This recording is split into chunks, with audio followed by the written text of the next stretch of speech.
Terima kasih Anda masih bersama kami di Kabar Petang. Kita lanjutkan dialog. Tadi sudah mendengar penjelasan dari Mas Hanta. Kita ke Pak Hanif. Pak Hanif, tadi ada yang dikatakan oleh Mas Hanta, paling tidak PKB ini berhasil memporak-porandakan koalisi perubahan untuk persatuan. Tanggapannya?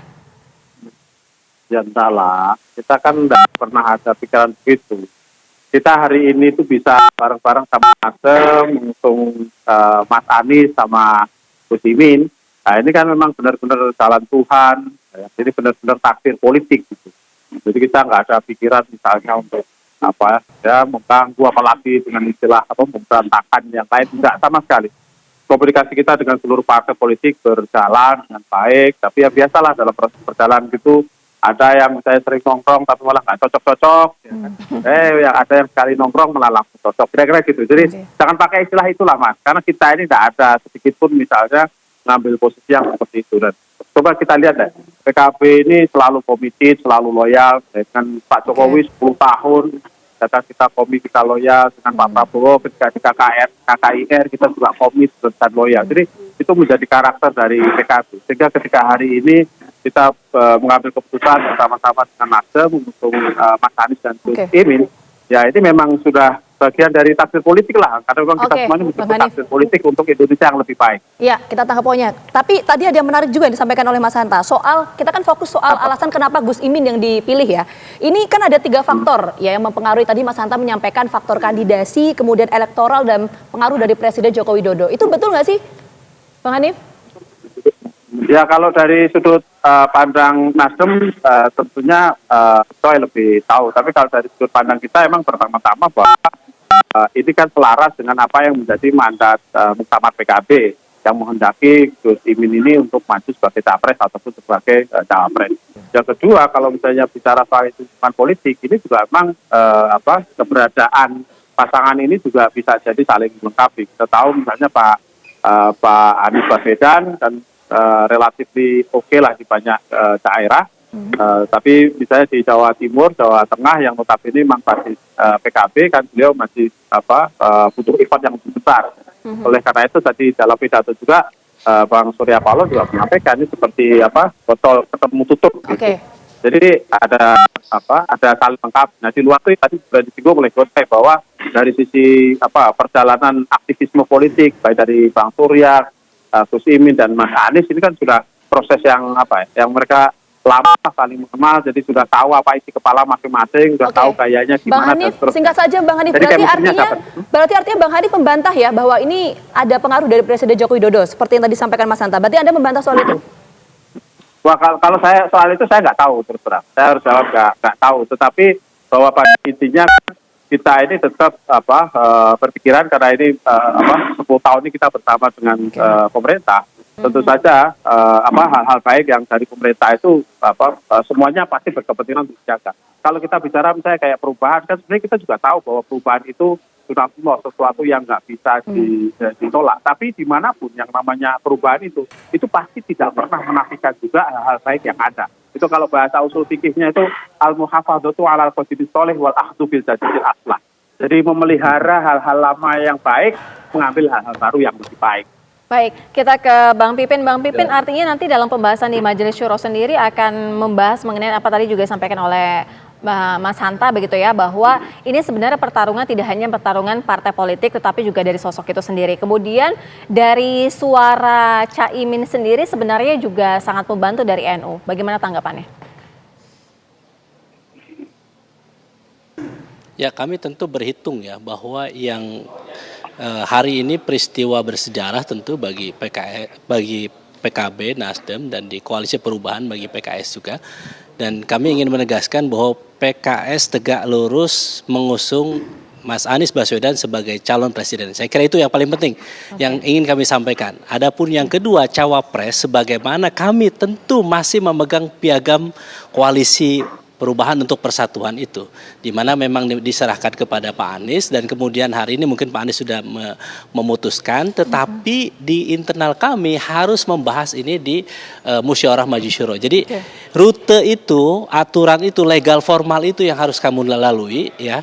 Dan kami yakin, insya Allah ya, dengan diputuskannya Caimin sebagai calon wakil presiden ya Mas Anies, maka insya Allah ini akan yang terbaik. Jadi kami konsisten di situ, tetapi tadi kami harus ikut Musyawarah Majelis Syuro. Itu dia. Dan yang kedua, kami harus tegaskan bahwa kami, kalau kita ingin menang, maka tentu harus bersatu. Koalisi Perubahan untuk Persatuan.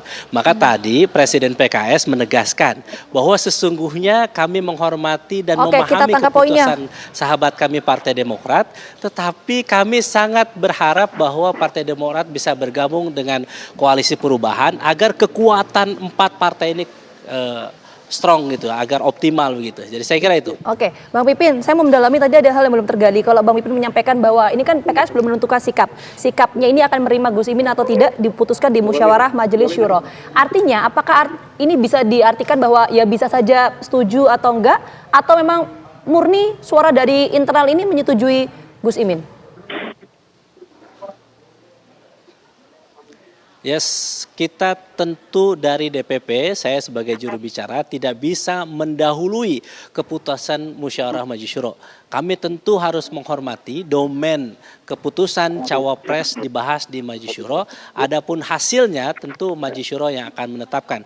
Makanya bagi kami saat ini tentu kami berkomunikasi, kami bersyukur sudah berkomunikasi dengan Pak Surya Paloh, kemudian dengan Pak Anies Baswedan, dan insya Allah dalam waktu dekat juga tadi kami dapat konfirmasi dari PKB akan hadir juga ke kantor DPP PKS untuk silaturahim. Saya kira sampai kepada kita ingin saling mengelamar harus ada proses ta'aruf, saling mengenal satu dengan yang lainnya. Tidak bisa langsung misalnya kita kawin paksa atau kawin lari begitu.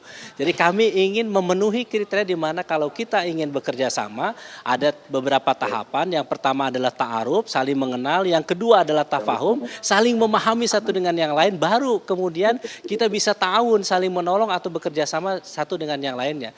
Jadi saya kira tahapan itu yang ingin kami bangun. Jadi kami harus menyampaikan bahwa kita punya legal standing yang jelas, kita ingin keputusan ini legal formal, jelas Musyawarah Majelis Syuro yang memutuskan, sehingga saya kira kami punya mekanisme dalam mengambil keputusan yang established, yang mapan, bahwa Musyawarah Majelis Syuro lah pengambil keputusan utama dalam memutuskan siapa cawapres.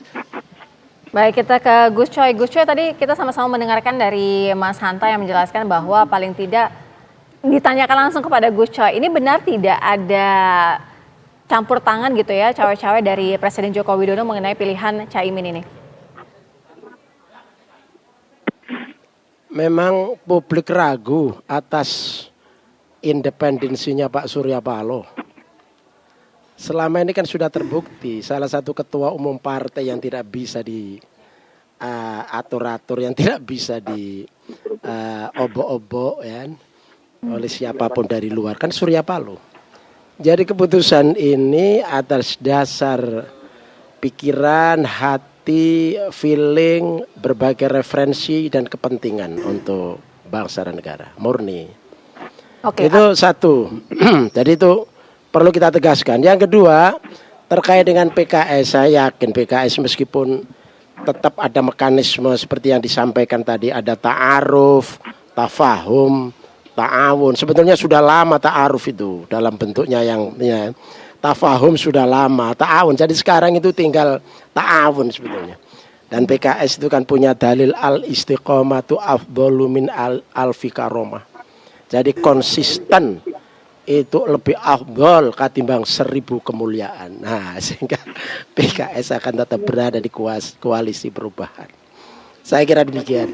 Oke, baik. Jadi artinya membantah ya Gus Coy ya, ada pengaruh dari Presiden Joko Widodo dalam pemilihan Gus Imin ini. Saya mau ke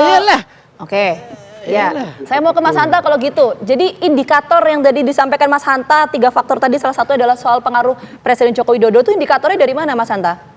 Jadi Vita, tiga faktor pertimbangan Nasdem, kalkulasi Nasdem yang saya analisa ya. Oke. Jadi bukan campur tangan Pak Jokowi, bukan pengaruh Jokowi. Jadi poinnya keliru. Poin saya adalah pertimbangan Partai Nasdem. Dia mempertimbangkan satu, mengkalkulasi dari sisi kandidasi. Pencalonan dengan gabung PKB dan Nasdem sudah lebih dari 20%. Selesai bagi Nasdem. Bisa berlayar Anies dengan Pak Muhaimin. Yang kedua, faktor eleksi atau election tadi.